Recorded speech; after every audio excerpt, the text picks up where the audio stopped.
Hi everyone, and welcome back to Stephan Livera podcast, brought to you by Bold, the best place to buy, sell, and save your Bitcoin over at getbold.io. That's for American listeners. Rejoining me today is Ryan McMaken. He is the executive editor and economist at the Mises Institute. He hosts, I think, 2 shows and is also the author of 2 books, one of which we're going to be talking about today. It's called Breaking Away. So Ryan, first of all, welcome back to the show. Thank you. It's great to be with you. So Ryan, as I was telling you offline, I really enjoyed reading the book. Obviously, I would. I'm a libertarian, pro-secession, of course. But nevertheless, I think it's a topic that a lot of people could do with learning a bit more about it, because I'm sure there's a lot of misconceptions floating out there around it. But let's start with you in terms of your interest in this topic. So let me ask you this. How did you come to get interested in secession and these ideas?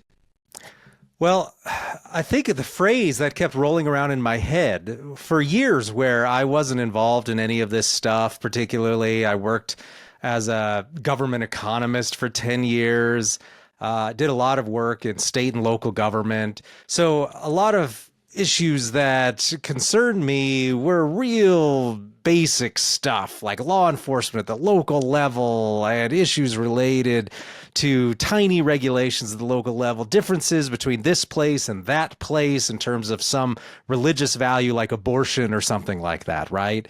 And it quickly becomes clear when you're dealing with the daily life issues of what does this county government do versus what does this municipal government do, that trying to come up with one universal system is just, it's not really practical. And the phrase that kept rolling around in my head was a phrase used by both Murray Rothbard and the historian Ralph Raico, who factors a lot into my book and some of my later work as well, is the phrase radical decentralization. And they just look at the issue of, look, the successful part of the world, that is the Europe that produced a highly free and economically prosperous system, this was historically a radically decentralized system. Also, radical decentralization is the only system that really takes into account differences in populations and values and addresses the issues that democracy pretends to address but doesn't really address. And so it's really decentralization that looks at that. And also, it just answers a fundamental issue of, okay, if one huge government works, why shouldn't we have world government, right? Most people kind of understand on some fundamental level why that doesn't work. And so the question is, okay, well then what is the right size of a government? So I started looking at that, and then it turns out there's just a whole literature on it.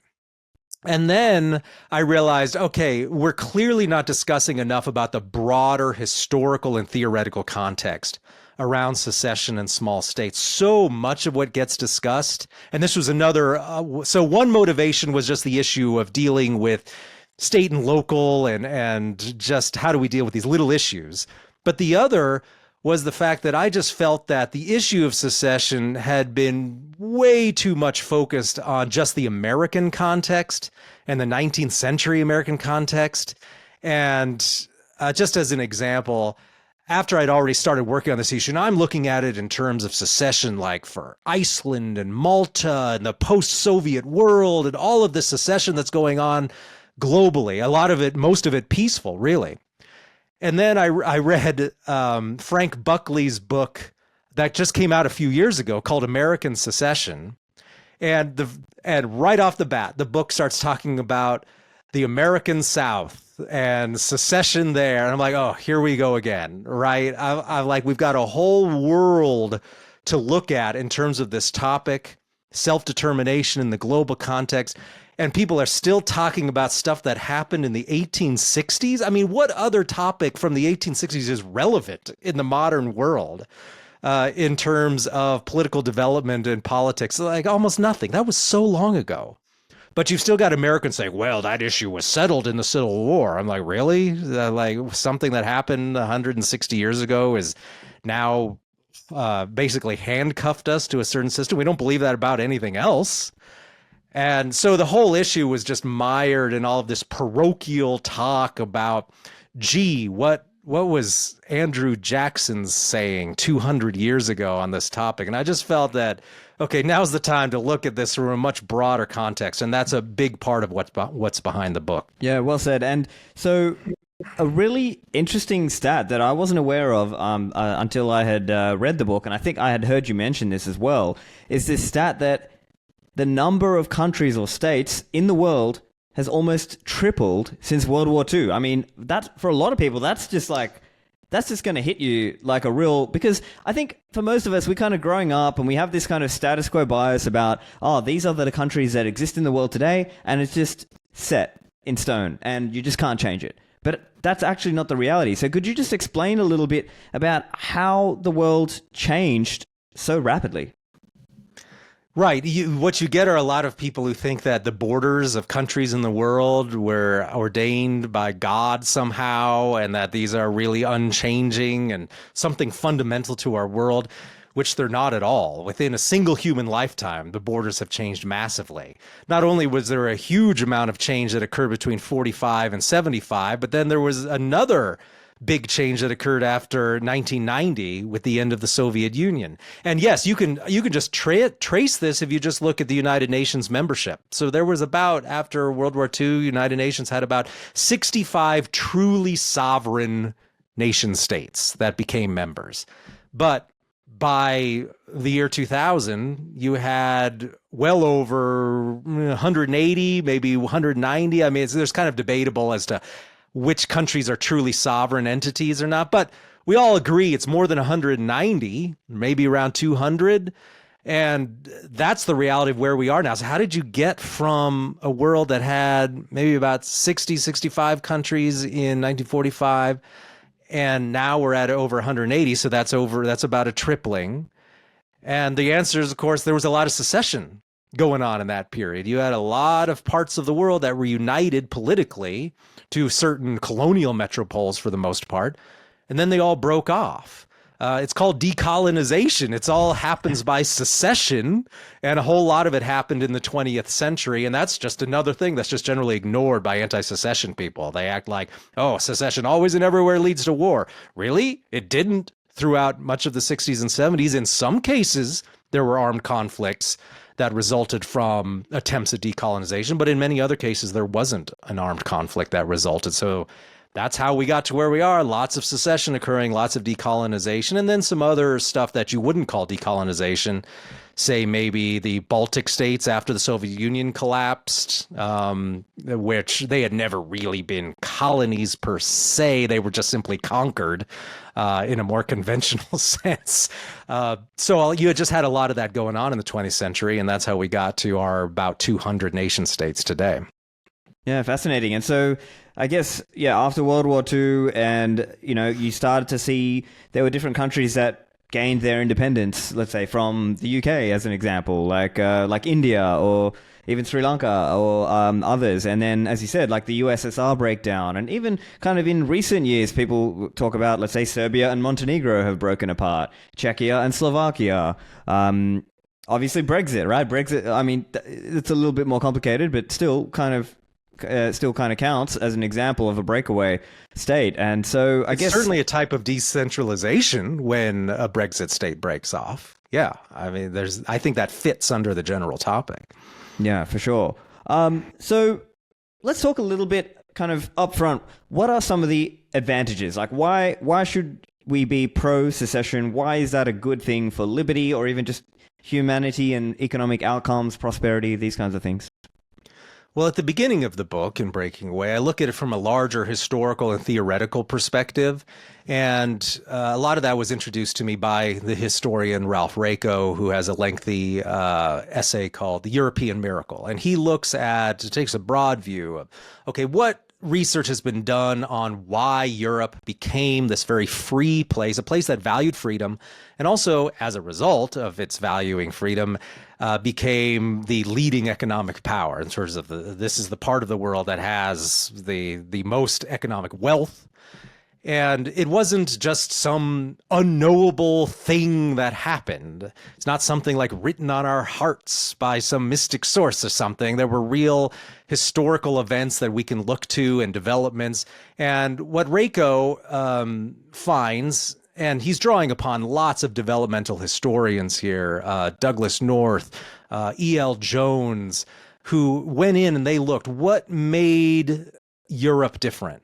And what they found was what made Europe different was the fact that it was so much more decentralized than any of these other major civilizations that you might look to and say, how that was a part of the world that looked like it would become the richest. And for example, if an alien came to Earth in the year 1300 and they looked around, they would never look to Europe and think, yes, this is going to be the richest place in the world soon.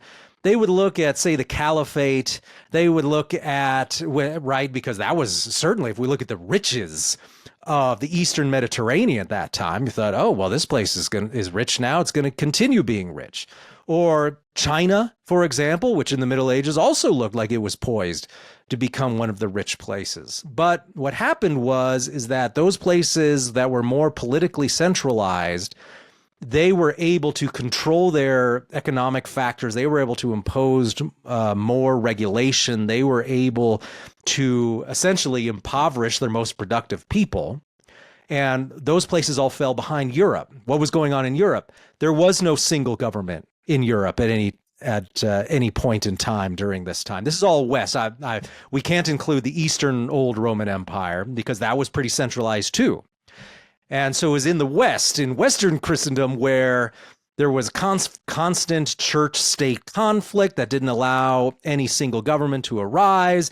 You had all sorts of different principalities. You had a variety of different, not even really states yet, and kingdoms and city-states. And they all had very different sorts of governments. They all had local rules that were different from place to place. But what it turned out was that these places would then compete with each other. They were forced by the fact that productive people would move from a bad place that regulated and impoverished people to a better place that did less of that.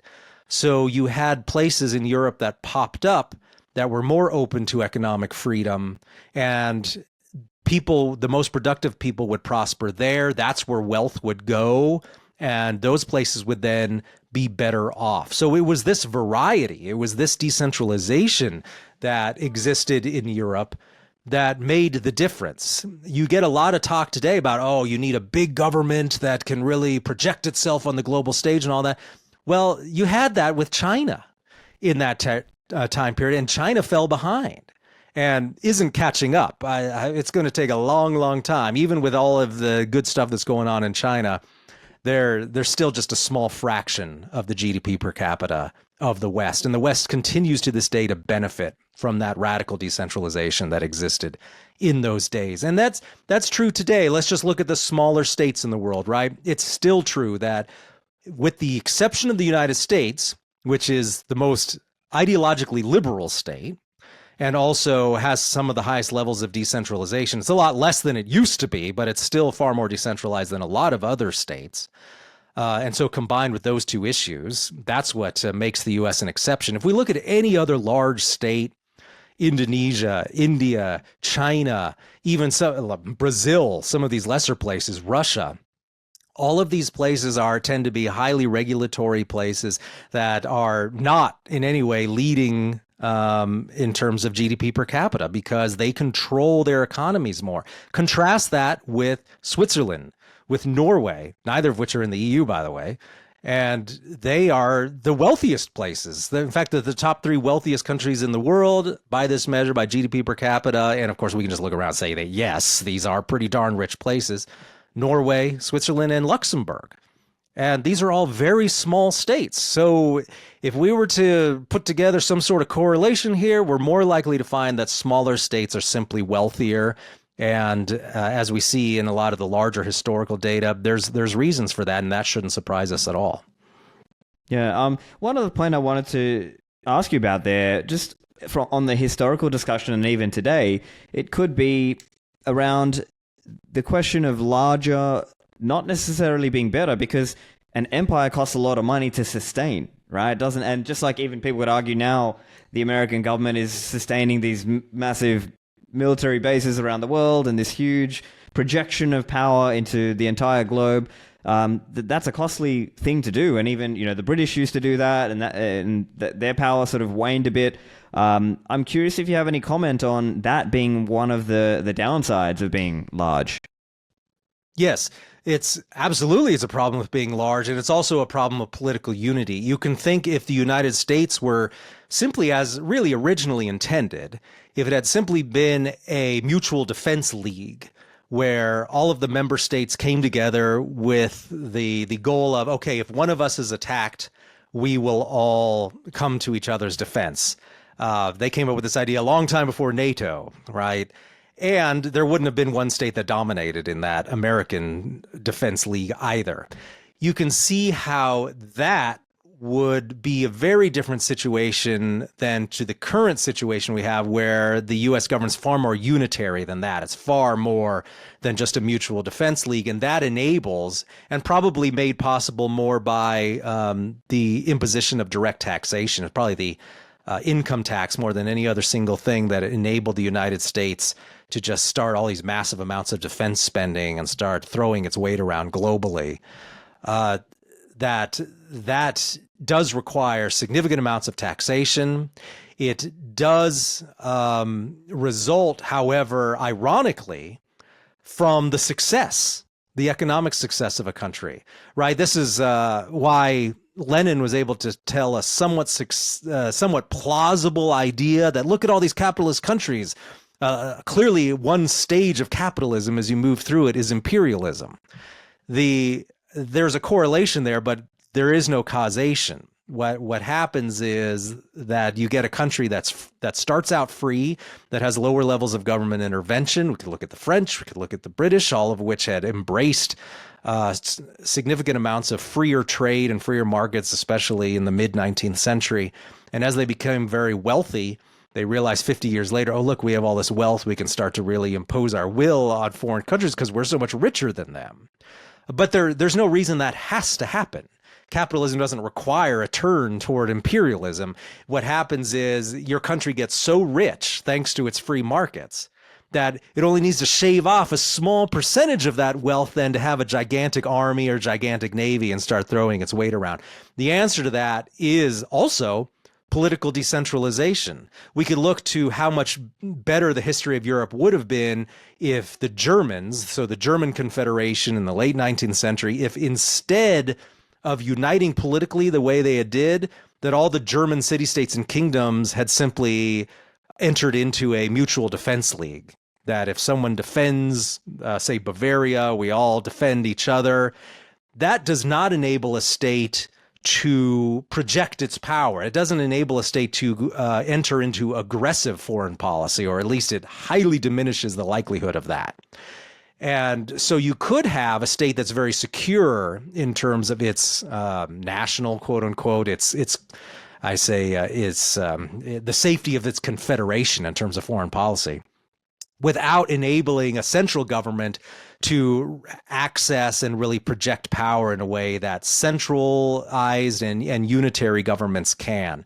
And so that's a mistake that the people in these countries allow to happen, is they think defense requires unified government, but it doesn't. You can create all sorts of other mechanisms that help defend it. But once you start to go down that road of unitary government and you start giving the central government the ability to directly tax the people and collect wealth itself, then it can start to enter into all this terrible foreign policy. So that's how all that interacts. And yep, bigger governments are able to do that, assuming they're wealthy, of course, right? A country that has 1 billion people, but only, say, 15 billion in terms of wealth, well, most of that wealth is going to have to go to feeding and housing those people. It's not going to have enough surplus to try to conquer the world. It's got to be extremely wealthy on a per capita basis, not just on an overall GDP basis. The lead sponsor of this show is Bold, the best place to buy, sell, and save Bitcoin. For listeners in the US, Bold lets you secure your financial future with complete peace of mind by integrating a low-fee, Bitcoin-only brokerage with next-gen multi-sig vaults. With Bold, you can smash buy Bitcoin or set a DCA plan for only 0.99% fees and seamlessly deposit the Bitcoin direct to your Bold Vault. The Bold Vault is a 2 of 3 collaborative multi-sig where you hold 2 keys and Bold holds 1 as a redundant backup, protecting against loss or theft. You can use Trezor, Ledger, or Cold Card hardware wallets to spin up a Bold Vault in just a few minutes, and the Bold Vault is the only collaborative custody vault available with 0 monthly fees. They're also offering 0 fees on your first $10,000 of Bitcoin buys and $25 of free Bitcoin when you buy $100 of Bitcoin or more. Try Bold today and upgrade your stacking experience over at getbold.io. This show brought to you by CoinKite.com, the creators of the best Bitcoin hardware security devices such as the Cold Card Mark IV and the new Cold Card Q. Now, we use Bitcoin hardware security devices to keep our keys offline, our private keys offline. Now, the way these work is you can do that setup, write down your 12 or 24 words on the seed word cards, and keep that secure. Now, you can use this device to interact with the Bitcoin network using software such as Sparrow Wallet, Electrum, or Vector Desktop, or Nunchuck as a few examples. Now, you have a range of security features that you can use with these devices, such as passphrases, you can use seed XOR, or my favorite is multi-signature. Now, if you're starting in a basic way, just start with the device and the USB-C cable, plug it directly to the computer and use it that way, and then later improve your setup. But I believe these devices are great at helping secure your coins, especially as you start to migrate up into multi-signature security. But don't be disheartened or don't be scared away. They are accessible, and I think you actually do learn about Bitcoin in the process. So to get yours, go to coinkite.com, use code Livera to get a discount on your cold card. Gotcha, yeah. As an example, something like in India is kind of maybe in that category. But yeah, let's talk a little bit about some of the advantages of smaller countries, right? It seems like one crucial one that you spell out in the book is this idea that if there were smaller countries or states, it's easier to move away without losing access to your family and friends back home in the state that you are originally from or that you were. So that's an example that I think a lot of people, might not seem apparent, but in practice it makes a big difference, doesn't it? Yes, it's not just people, but of course capital and labor in general can move. I suppose that's a type of migration, but specifically the migration of these economic units. You can move businesses. And the key that's pointed out in the whole European miracle issue is not only was Europe radically decentralized, but it also was culturally uniform enough throughout this entire continent that it was fairly easy to move, where you could move next door and there might be a similar language spoken there. You could move, you're in one part of, say, the Rhine, along the Rhine River, there's one kingdom there. They start to overtax you. You can move down the river to a different place, take your capital or your shipping business with you, and you don't have to completely uproot yourself from your civilization or from all the people you know or the culture that you're familiar with. And that was a big factor there. And so it's important to keep in mind that human beings, as much as many people may wish it weren't so, we're physical people who live in the physical world. And if you have to move 1,000 miles to change your political fortunes, that's a much bigger burden than if you only have to move 100 miles. And that's the reality and has been the reality historically. And so when you have a variety of small states, especially when you have several states where a common language is spoken, you have an incredible amount of mobility in terms of people, in terms of capital, in terms of wealth that are able to move around because those cultural barriers are real. The language barriers are real. And this has, of course, helped countries immensely is when they managed to create just these language blocks so that everyone who speaks Norwegian is in Norway, right? The Germans were never able to accomplish that. There's at least 3 German-speaking countries, but a lot of countries have said, "Hey, if you speak Czech, good luck going to some other country." So that imposes real barriers. So the ideal actually is a variety of countries that are decentralized to the point where there's even a uniform culture across barriers. And throughout most of Europe's history, until the formation of our modern nation states, that was the reality, and that enabled a significant amount of movement in persons and capital, and again, the most productive people. And so the countries that were more free would be rewarded, and the countries that were less free would be hurt. And you can see that even today. There's been some good, real quantitative research looking at, especially in the wake of the Cold War, so in the wake of the collapse of the Soviet Union, what have small states been doing? And what they found was that small states do tend to embrace more openness to more migration in terms of productive workers. They tend to embrace lower taxes. They tend to embrace more use of more movement of capital because they want to attract capital. That's all they've got. Really, in many cases, is okay, we're starting out as a poor country. We're a country like Poland. We're a country like, say, Hungary. These countries have embraced lower taxation schemes since they were able to break free from Moscow in all real terms.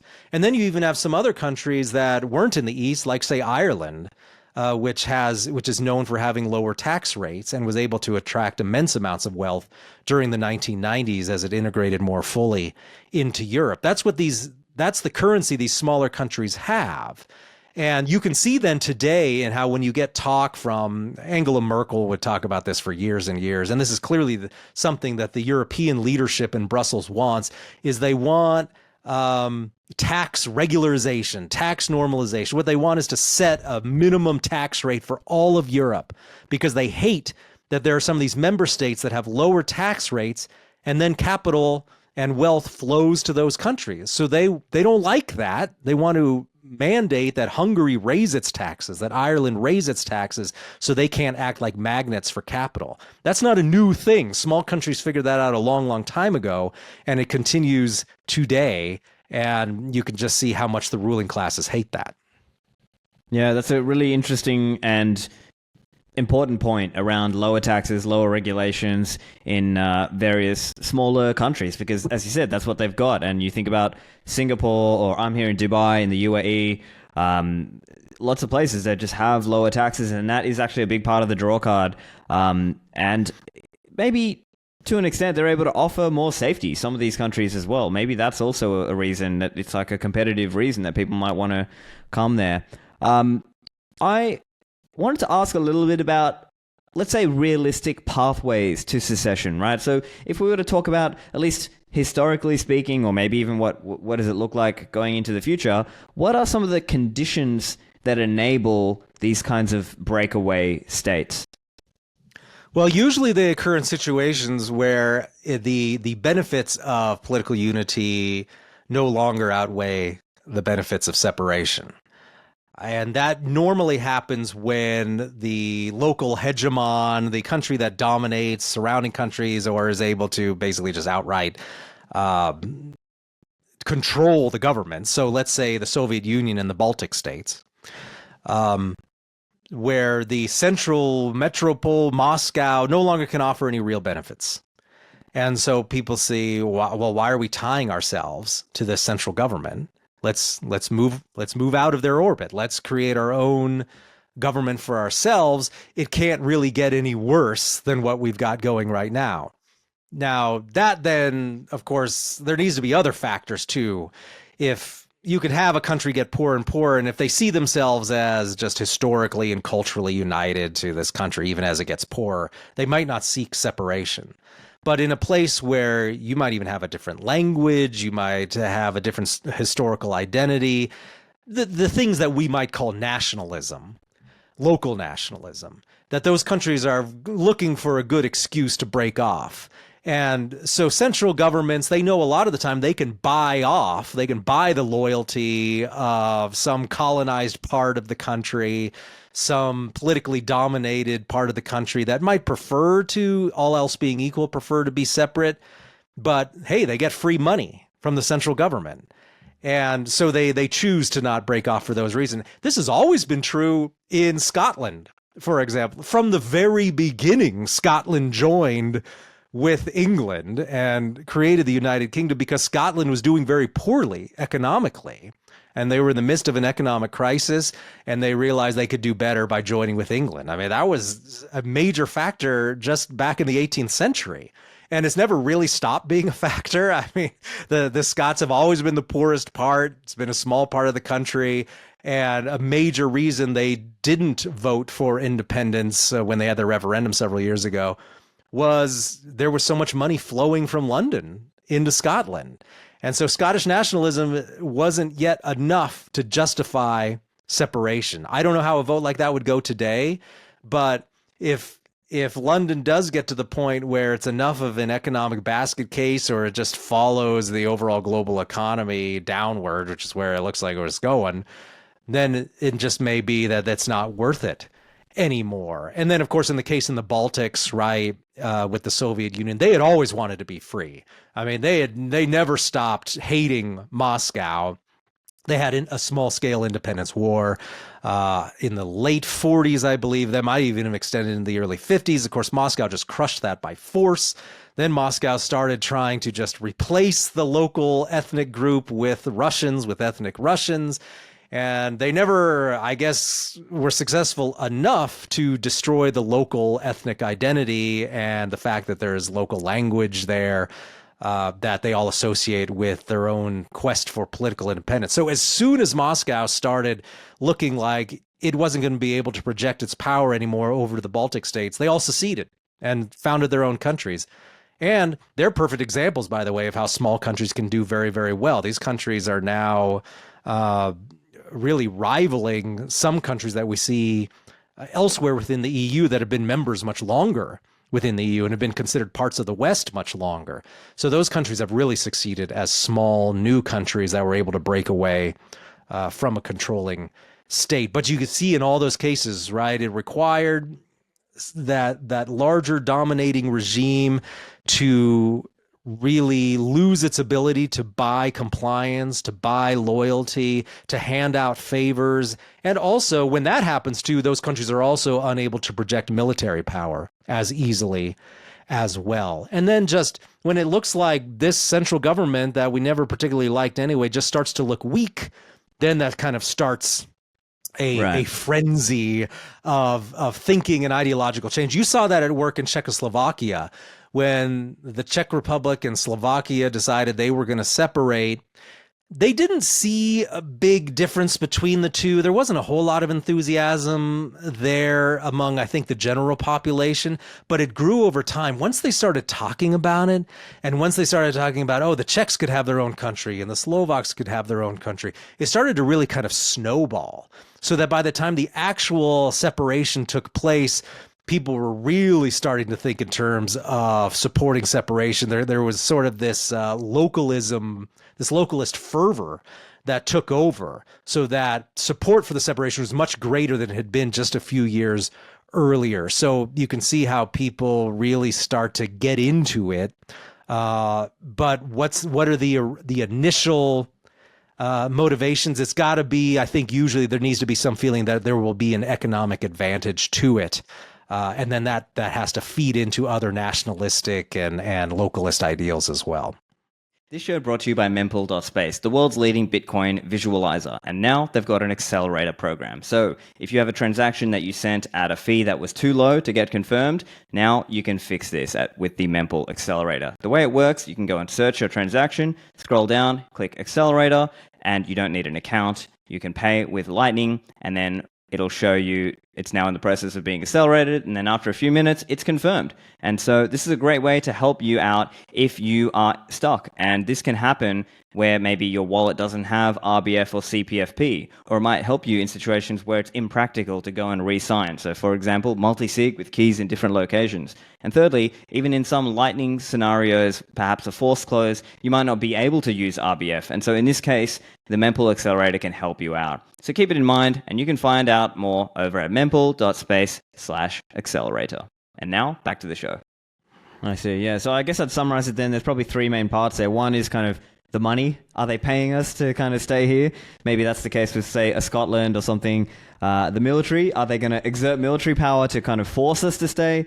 And then third, I guess, as you said, the ethnic or nationalistic identity component of it. The stronger that is, and maybe to an extent, the larger state might try a sense of propaganda to try to say, no, see, we're all united under this one flag with this common identity, therefore you shouldn't try to break away from us because we're so good together. That kind of, I guess that's a part of the propaganda, isn't it?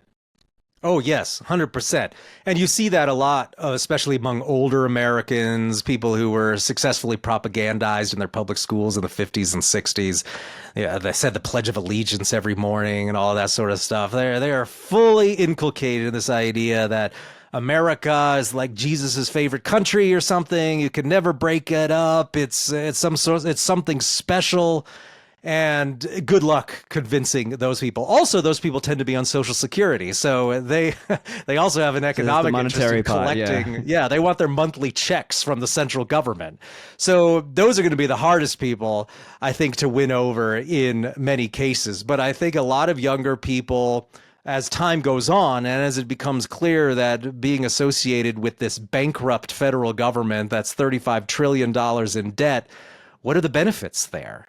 Especially if it looks like whatever money you're promised 25 years from now with some Social Security pension, well, how much is that going to be inflated away? How much are you going to be able to rely on from that, especially if you could break off and found some sort of social safety net that would be far more responsive to actual local interests and just economic realities. We all know that federal welfare programs are not responsive to economic realities because they just rely on printing new money all the time. And there's that's how you create these huge debt burdens. And it doesn't matter how bad the economy gets. It doesn't matter when federal tax receipts go down. They just make up for it with more newly created money. They just completely ignore the realities. And that all ends up coming back to bite you in the future big time. And so why not free yourself from that? That's of course what happens a lot of the time when, in the case of the post-Soviet world, was people just didn't want to be tied to this economic mess anymore. So as the U.S. becomes more and more of an economic mess, you're going to want to see people breaking off and doing something new and something different. And since the rest of the world is just as much an economic mess, you don't really have the option of just emigrating somewhere else real easily. It's going to be the best option that's going to present itself is in many cases going to be some sort of decentralization in the United States, maybe a more severe economic decentralization. There are lots of arrangements you can come up with where the newly independent state doesn't present any sort of independent military power. You could simply reduce the United States back to its intended form as a common military unit where nevertheless all of its member states function to govern themselves totally on their own internally. And of course, that model's very, very old in terms of Europe and the West. That's been around for many centuries. So there are many different ways to get that ball rolling. But I do think that it's going to require people coming to grips with the reality of the fact that the U.S. federal government cannot offer you economic prosperity and wealth and good times forever, as the current propaganda is. And then people aren't just buying we're one nation, we're all united forever. I mean, let's face it. If you are a practicing Christian who values free markets and a certain way of life that you grew up practicing in, say, Idaho or most of Colorado or certainly Utah or Kansas or, I don't know, Indiana. Let's face it, like the average person who's living in, say, Boston or New York City, they think you are ridiculous. They have no respect for your way of life, and they may even hate you. And they certainly hate your religion if we look at just the general demographics. So these people have no interest in respecting your freedom. If they get hold of the central government, they're going to want to destroy your rights. They're going to want to destroy your freedoms, which they hold in contempt. So this idea that, oh yeah, we're basically the same as people who live in some wealthy neighborhood, diehard leftists in New York City. We're basically the same as the people running Massachusetts. We're all of one nation. No, we're not. They hate you. They don't want you to be able to practice your way of life. And the only reason that your way of life hasn't been utterly crushed is because still some elements of the central government veto that and prevent it from happening. But where are you going to be 10 years from now? If Kamala wins and stacks the Supreme Court, which is totally constitutional, by the way, doesn't require any significant change, it just requires Congress to make a new law. If they start completely changing the character of the federal judiciary, they get rid of the filibuster, which is it's just a custom in the Senate. So then you've got 51% of the country, which all you need is California, New York, and New England on your side, and you can just run roughshod over the rest of the country. And that's all totally constitutional. Doesn't require any significant change. So when they start doing that, are you still going to be ridiculously talking about how we're all one nation and we all should be united and respect each other? It's a joke. You sound like an idiot if that's your long-term plan for protecting your freedoms. But there's still a lot of people who believe that. They just simply haven't come to terms with the reality of what demographics and politics are in the United States today. Yeah, and invariably, at various points in time, there will be people and politicians who market themselves as the unity candidate. Even in this election, you're seeing this kind of... There was definitely that narrative of, oh, look, we're all so divided. I'm going to try to unite us all again under this one country. Let's, we had it so good, baby. Let's bring it back. That's this kind of idea. But I'm curious as well, when it comes to these kinds of questions, as you were talking about, the money is one example. How do we deal with things like pension obligations and national debt if some individual, let's say US state, were to kind of peace out and say, hey, see you later, I don't really want I don't want to be part of this big government national debt. What's the negotiation going to look like there? Like let's say, if there was a Texas secession movement or someone else and they had to negotiate with the federal government what the deal is to exit. What would that actually look like? Or how could that negotiation be approached? Or maybe you have some insight on how historically it's been done. Yes, it certainly has happened historically. We have many cases of this happening in Latin America in the 19th century, where debt was often a very large burden. And so you had countries split off, assert independence, but they still had capital markets were a thing by the 19th century, and there were debts, there were bonds. You had to worry about this sort of stuff, and you didn't want to completely destroy your local government's reputation. You wanted to create the impression that, okay, we can pay back our debts. And the reality is that in any cases like this, you're going to have to write down the debt. The reality is the United States is one of its real options. If the United States were honest, it would start writing down the debt. It would start saying, okay, we can afford to pay back 80 cents on the dollar of the debt that we owe, or really, 50% on the dollar. That would be the honest way to deal with its current debt. What it does now is it just simply prints more money and then devalues its debt and is just hoping that will somehow work going forward.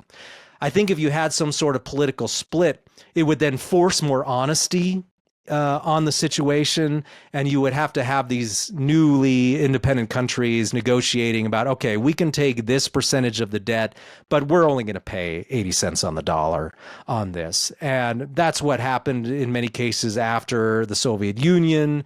That is what has happened in some of these other smaller cases of secession in modern times, where you did have a debt burden, and the question was how to deal with it. It happened with Czechoslovakia as well. They enter into negotiations and they start talking about, okay, how can we do this while maintaining some semblance of orderly division where we don't send the message to investors that, well, you're just going to lose everything.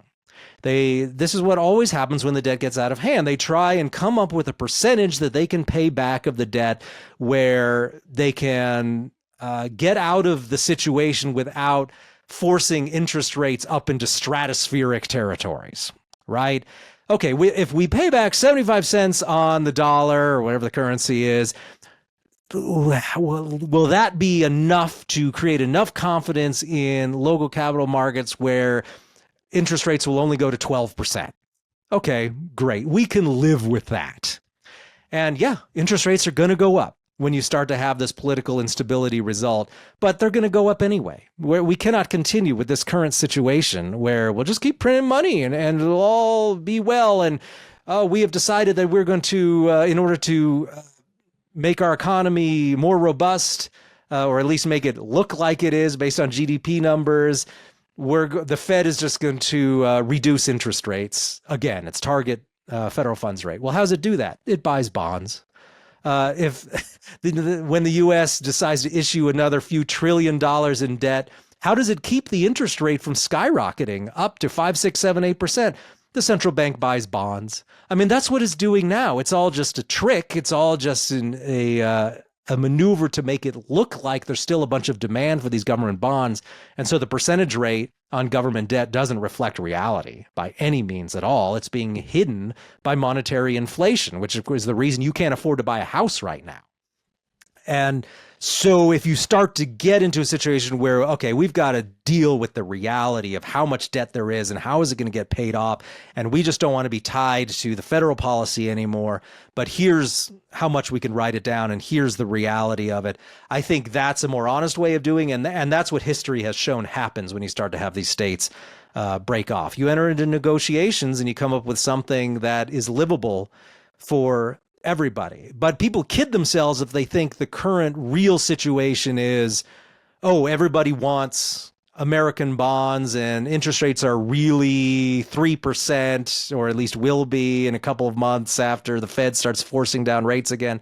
That's all imaginary. That's not real. It covers up a significant future problem that we're going to have to come to terms with. And so you can't really say, oh, everything's fine and interest rates will go up if you secede. Well, they're going to go up anyway. And so why should we voluntarily tie ourselves to this sinking ship forever? Independence, I think you can easily argue, is a more realistic and honest solution to that. Now, for maybe some listeners, or just people might be curious, they might have a view that, let's say, look at Brexit. Brexit failed in their eyes, let's say. How would you answer that? Would you say, yeah, it did, or would you say maybe they just didn't do it right? They had an opportunity to do it better and they failed. They flubbed the opportunity. Do you have any thoughts on Brexit and the breakaway there from the EU? Well, obviously, I mean, just as you would note that, well, failure probably depends on who you're talking to, right? People will often tolerate a worsening of their economic situation if it brings them more self-determination and ability to have more control over their own lives. So if you asked a lot of people, oh, look, GDP per capita in England flattened out after the UK left the EU, and they would say, well, I'm just happier now that my life isn't controlled by Brussels bureaucrats, and I'm willing to submit myself to that. That, of course, the choice Americans made when they decided to break off from the United Kingdom in the 18th century. America took a huge economic hit after the revolution, and GDP per capita went way down initially. And they clearly, in fact, they said this explicitly in many cases, is if you're willing to sacrifice your own freedom and independence in order to stay harnessed to this British economic powerhouse, well, then I have contempt for you and you don't actually value freedom. This is stuff that Samuel Adams would say. And of course, in the long run, of course, as we know, it led to far greater economic freedom and success because the United States broke off and it became a more liberal country than the United Kingdom became in the 19th century. But if you want to say, oh, well, not being a part of the EU dooms you economically, I would say, really? Well, it hasn't been a problem for Norway or Switzerland. The two of the three richest countries in the world are not members of the EU.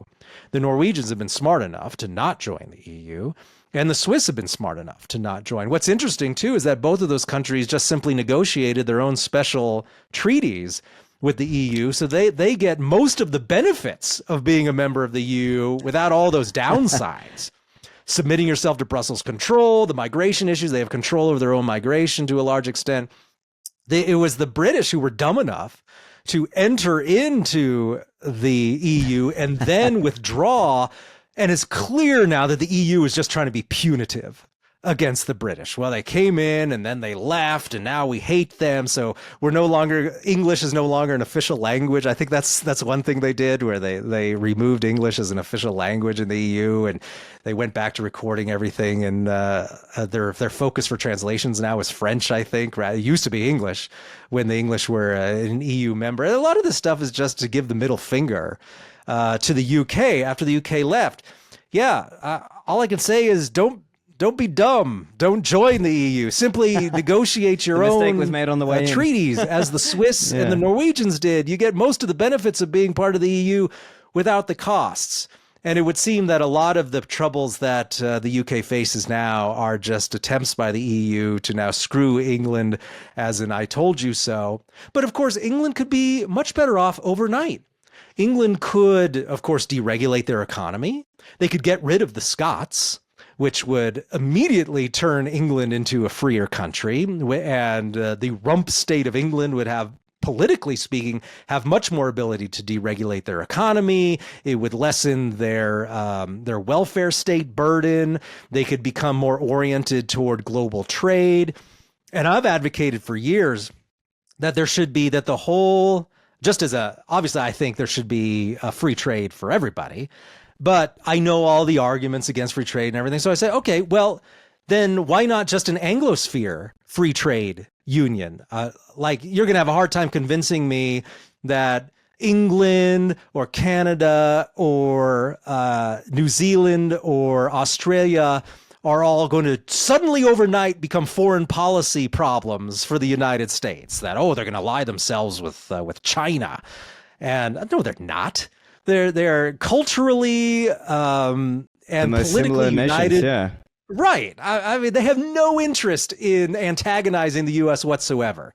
And so it's not like they're going to all go in league together and now, Canada now produces more steel than the United States. So they're somehow going to use that as an ace in the hole to throw their weight around politically. There's no reason for the U.S. to not be completely united economically with the entire Anglosphere.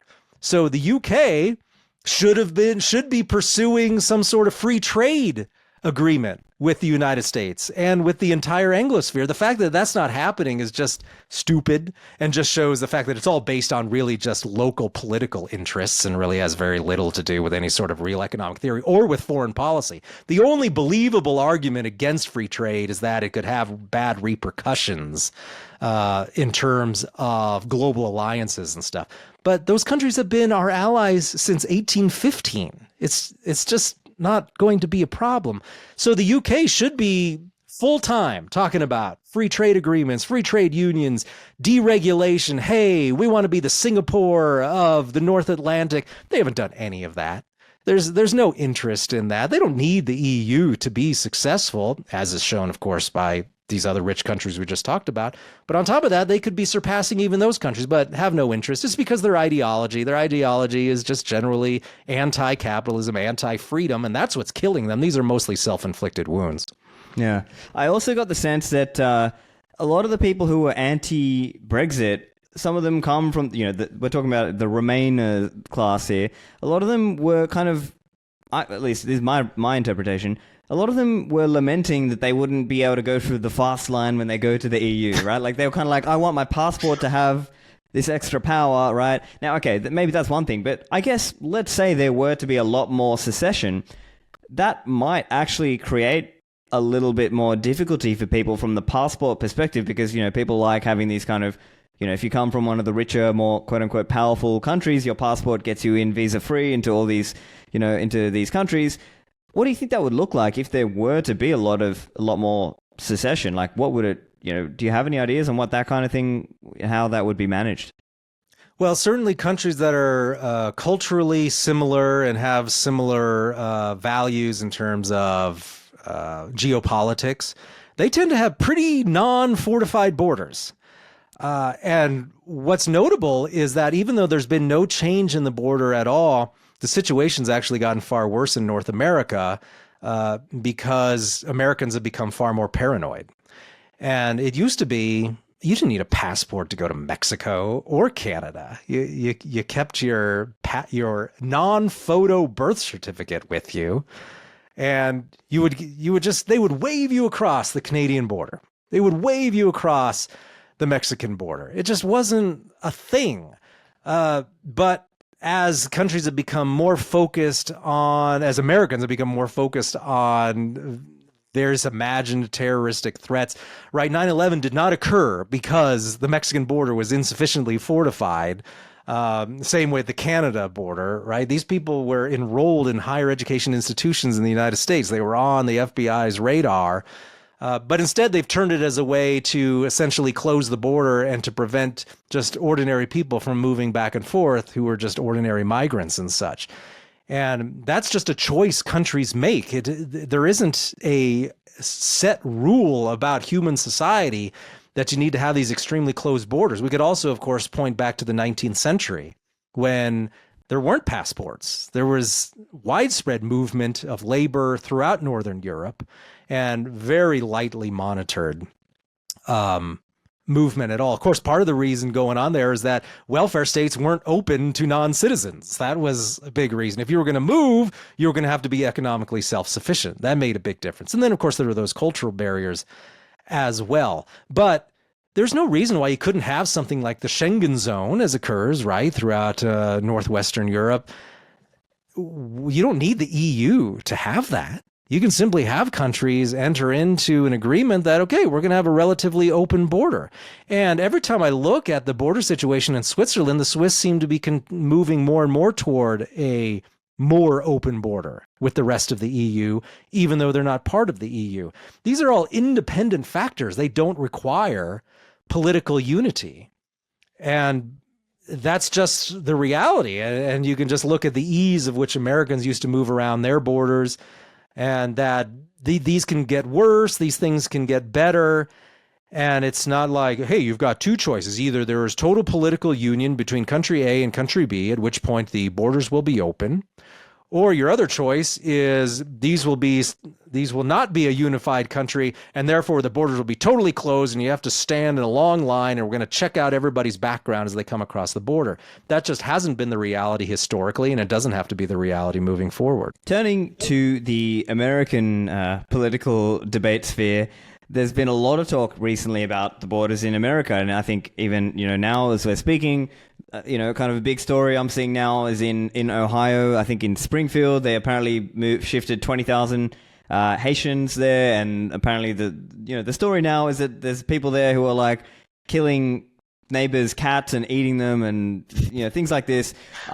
Now kind of it's pretty grim stuff, really. Yeah, and I mean, even a few months ago, I don't know, maybe 6 months ago, there was that thing about the Texas border, and some of the red states were sort of saying we'll contribute, or we're with you, Texas, and then some of the blue states were against. I'm curious if you have any thought on that and what that means for a potential secession movement. Well, I do think that's going to be a problem that's going to really feed into the attempts to get more localized control of one's political situation, is because people know on a fundamental level that when people in Washington, D.C. are making border policy, that they don't care what the reality is for the border states, because the border states have a very small group of representatives in Washington. They're just not important. And they're creating then a huge magnet for migrants on the one side of the border that impacts disproportionately one part of the country, mostly, right? Arizona, New Mexico, California, Texas. And if you're in these places, you're a rancher in southern Texas, many of whom are Hispanics, by the way. These aren't like, right, red-faced Anglo-Saxon types who just don't like Mexicans. Maybe they just don't like criminals streaming across their land with absolutely no checks whatsoever, and also no ability for local law enforcement to really address the issue or to make their own laws that are tailored to the specific situation. As we've already discussed, smaller countries tend to be open toward labor that offers some sort of economic value, and they want people to come into the country. They want people who will come in and work and provide value. And smaller countries have no interest in autarky, where they want to just close their borders. But at the same time, the way migrant policy is done out of Washington, D.C.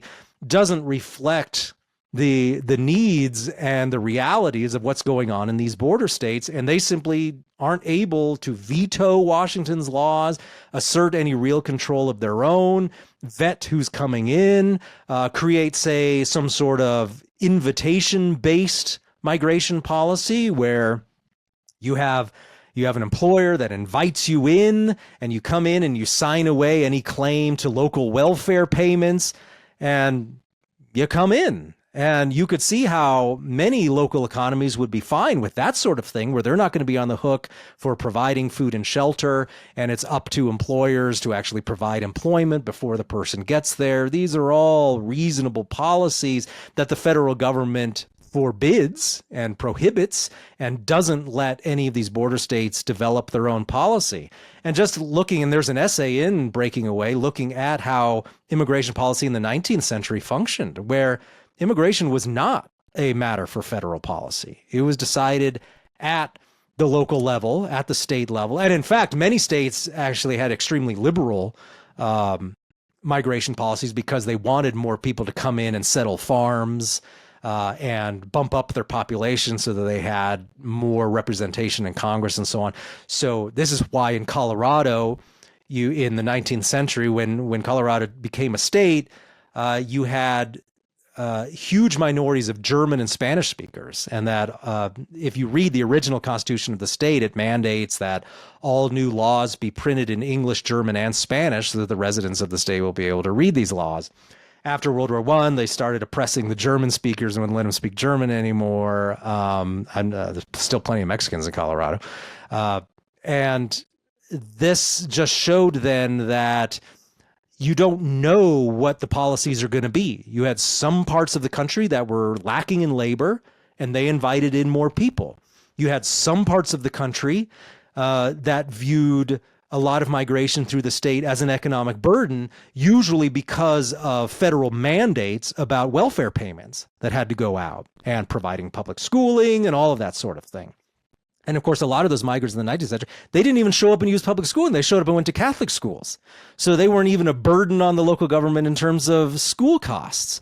The situation is very different now, but a lot of that is a result of things that the federal government is forcing upon the locals and denying the locals any say in how those policies are created. And if you want to really lessen the conflict, if you really want to come up with a situation that addresses the needs of both migrants and the local population, you're much more likely to come up with something reasonable if you have the laws and policies made by the people who are actually affected by them, not a bunch of rich people who meet in Congress who don't know the first thing about the cultures involved, about the reality on the ground, and why should these people be in charge of that? Especially since 45 states they're not border states. They don't care. It's just not an issue. So it's a very messed up system when you've got people who live 2,000 miles from the border making laws about how that should be done. It's just, in my view, not a very reasonable way of doing it. One other thing, as I'm looking in at American politics, I'm from the outside, right? I'm an Australian living in Dubai, but nevertheless, it seems to me like there are all these very entrenched interests in terms of, the welfare state, the healthcare and how big that is, the military, industrial complex and how big that is. And it just seems like, there's so many people surely in government jobs. I'm curious, will they represent entrenched interests that maybe they would fight against secession or breakaway movements? Or do you have any thoughts on what is the, what's a likely pathway there? I think you could expect the ruling class of people who run Google, people who run Congress, I think they'll all be together opposed to any sort of decentralization, secession, breaking up of the country in any way, because you can see who the winners are from the current situation is these mega corporations that are deeply embedded in Congress. They have huge lobbying operations. They're friends with people who are at the highest echelons of the federal government. And that's what they're invested in. They're invested in lobbying that system, in controlling that system, and being important in that system. So obviously they have no interest in a different group of elites getting some sort of power. And that's a big threat to them. And also that's probably the main threat, is if you have a different group of elites somewhere else in the country that's able to assert more control over themselves and over their lives and present some sort of balanced opposition to the elites in Washington.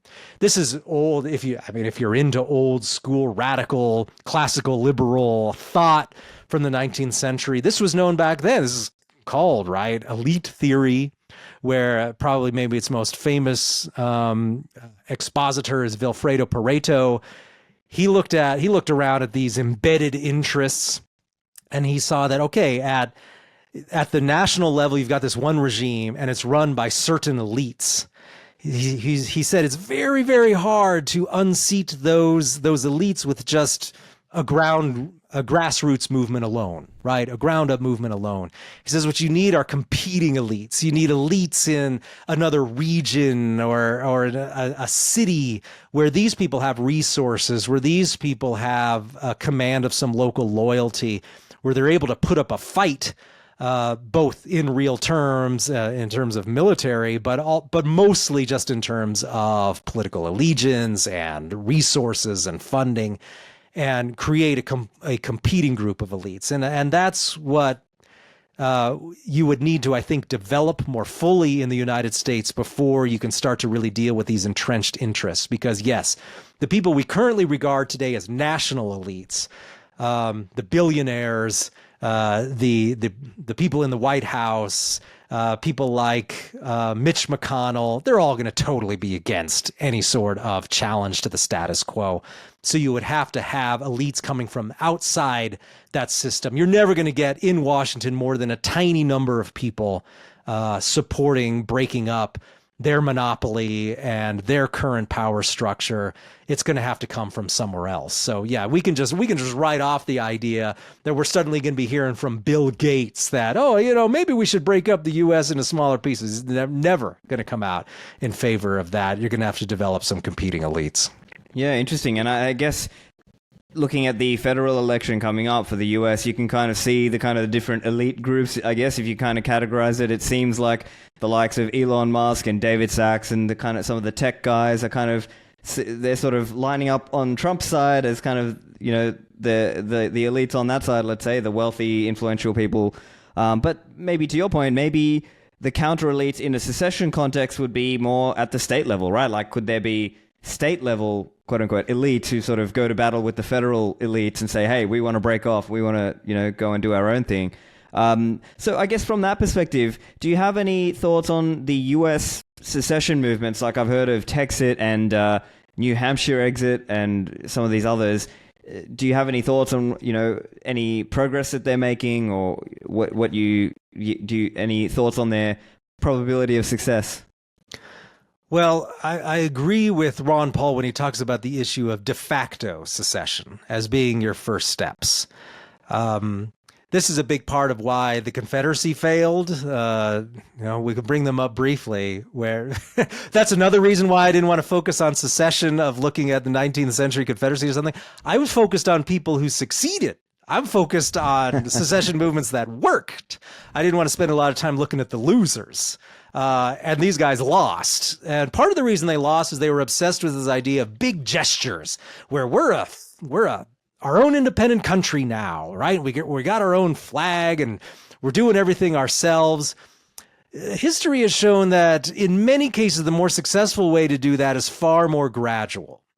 So what you've got to state is Texas actually does a lot of these things, right? Where they created their own Texas gold depository, where, hey, we're creating this state bank where we're going to try and attract people from around the country who will start investing their physical gold into this depository, and we can start making loans backed on this gold. You can see how they're trying to toy with this idea of creating some sort of future situation where you have a currency, a local currency backed by this gold hoard that they're trying to attract to Texas.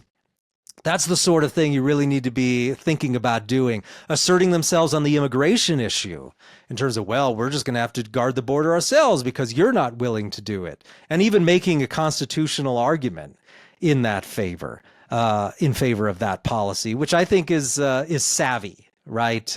Well, you claim to like the Constitution right up until you don't have to anymore is probably a good policy. And just really asserting things like, happened on marijuana, where, well, we're just simply not going to enforce federal law on marijuana in all of these states anymore. And it's something like 25 states now. You can no longer say the United States is a country where marijuana is illegal. It is in some states, but in about half of the country, it's not. So clearly it's a state by state issue. And a lot of that was just simply, we're not going to enforce federal law anymore. You've got some states toying with the idea of refusing to enforce federal law on guns. And part of the reason that hasn't happened yet is because most conservatives are spineless on the issue of decentralization, and they mumble incoherent slogans like the Constitution is the supreme law of the land or whatever, which they interpret as the federal government can do whatever it wants. Weirdly, you get a bunch of conservatives saying, if you don't like federal marijuana laws, change the law, even though those laws are blatantly unconstitutional and prohibited under the 10th Amendment. So it's because conservatives don't like marijuana. So they invented this federal power to regulate marijuana in their own minds. And so you can see how they haven't quite come to terms with the reality of asserting any type of local rule. It's really I was shocked that the Texans came out and said, we're basically appropriating border policy to ourselves. It's a little bit of a border policy that they're doing there, but it can only grow, and I think that's the right way to start it. Really, these states should be passing blanket constitutional amendments saying none of our law enforcement resources will be used to enforce any federal laws at all, period. And you could even go farther with that. When northern states were refusing to enforce the Fugitive Slave Acts, which were these federal laws that required, or they didn't require, they allowed federal agents to go into states and kidnap former slaves and return them to their slaves in the slave states. And federal governments wanted no part on this whatsoever, or state governments wanted no part on this whatsoever. So not only did they pass laws refusing to help federal agents in any way do this, they also passed real fun laws like, you can't use our jails. So if you go in and you capture a former slave, you can't put them in our jail. You've got to fund your own federal jail somewhere that you can use. You can't use our courthouse to have any of your hearings. You can't use a state building at any point in any way in trying to enforce any of your laws. That's what the states should be doing. They should be passing laws saying, hey, federal government, you can't use any of our resources. You can't be on state lands. You can't use state buildings. You can't call state agents. We're not going to help you in any way. We despise you. And yes, you can assert control over us insofar as what's in the Constitution, but it ends there. They're not even taking those first steps yet, but that's what they should be doing. And then just generally doing things like Florida doing, where they're creating, this was just such a brilliant thing when Florida created its own Surgeon General. And a few states have their own Surgeon General. So every time you had the stupid federal Surgeon General coming out and saying something about COVID or whatever, they trotted out the Florida Surgeon General, said, no, that's bad medicine. That's not a good idea. So you can see how they're creating their own competing system that's saying, hey, look, the federal government isn't the dispenser of truth and righteousness and knowledge. There are many different places where that could occur. And so you do have to, I think, create a sense of we can handle our own affairs and we don't need the federal government to do everything. As a libertarian, you start to get into a lot of resistance from libertarians on that, because what they are able to do, because state governments are more responsive to the people, they're able to cut state taxes a lot. But what happens then is the state government becomes more and more reliant on federal grants and federal funds. And I'm not sure that's the best I see, strategy. yeah. So it's kind of like you'd rather they have local revenue so that they can say no to the federal revenue. Right. But good luck convincing a coming out against a state tax cut in a group of libertarians, because they're just going to see that as as support for higher taxes. But the reality of it is, historically and time again, we see that really the only time you're able to really lessen the centralized regime's power is by being able in some way to assert more a local replacement regime. And that's the only thing that we've seen that has worked historically. Usually that occurs at the municipal level, not at some broader level. But that's something that I think we need to come to terms with ideologically, and how can that offer some sort of alternative to the federal government? But those are things that people who are in favor of secession need to look at. Because it's a fair point. Like, you have to learn to sort of zoom out and see the forest for the trees and understand, you know, sometimes in life you got to take one step back before you can go 2 or 3 steps forward or something like that. And we need to point out that that's one of the greatest things the U.S. federal government ever did for itself, was create a federal welfare state. So as, say, in the EU, where your welfare states are done at the national level for the most part. So when the UK seceded from the EU, that didn't affect in any way their national health system. Right. So it didn't affect in any way their pensions for old folks. So you could say, oh, we're leaving the EU, but don't worry, old folks. Don't worry, people who love the national health system for some reason. That's all going to be the same. You can't have that in the United States, because they've managed to centralize that at the federal level. So you got all these old folks reliant on federal money specifically. So that's something that is going to have to be dealt with when you start pursuing some sort of serious separate identity. Yeah. All right, well, I've kept you for a long time, but let's if you have any final closing thoughts for listeners out there who maybe they're supportive, but what's the path forward? What's the best way to get more people to understand some of the ideas of secession and why they can be a good thing for liberty? Well, I wrote my book specifically to address a lot of these issues. We also address the issue of nuclear war and foreign policy in the book, and just a lot of these issues that are related to how do we deal with problems like political majorities, right? So what if my state secedes and there's a minority group left behind in California that's now going to be less free because the California government is free to impose its will more freely without any checks of the Supreme Court, that sort of thing. So we try to address all of that in the book. So I definitely, if you have questions, check out the book. And it's written right in short chapters for regular people. So I just want to get that conversation going the best I can, because these questions, I think, do need to be addressed before we can really start to talk more broadly about the secession issue. If people can be convinced that, oh, there's no answer to the foreign policy issue, there's no answer to the national debt issue, those are going to continue to be seemingly convincing arguments from the anti-secession side. But there are actual answers. There's historical experiences that address these issues, and we just need to make those more commonly known. Excellent. Well, listeners, I enjoyed the book. I'll put the link in the show notes. You can find it at Mises.org. So the book is called Breaking Away, The Case for Secession, Radical Decentralization, and Smaller Polities. So Ryan, thanks for joining me today, and catch you around.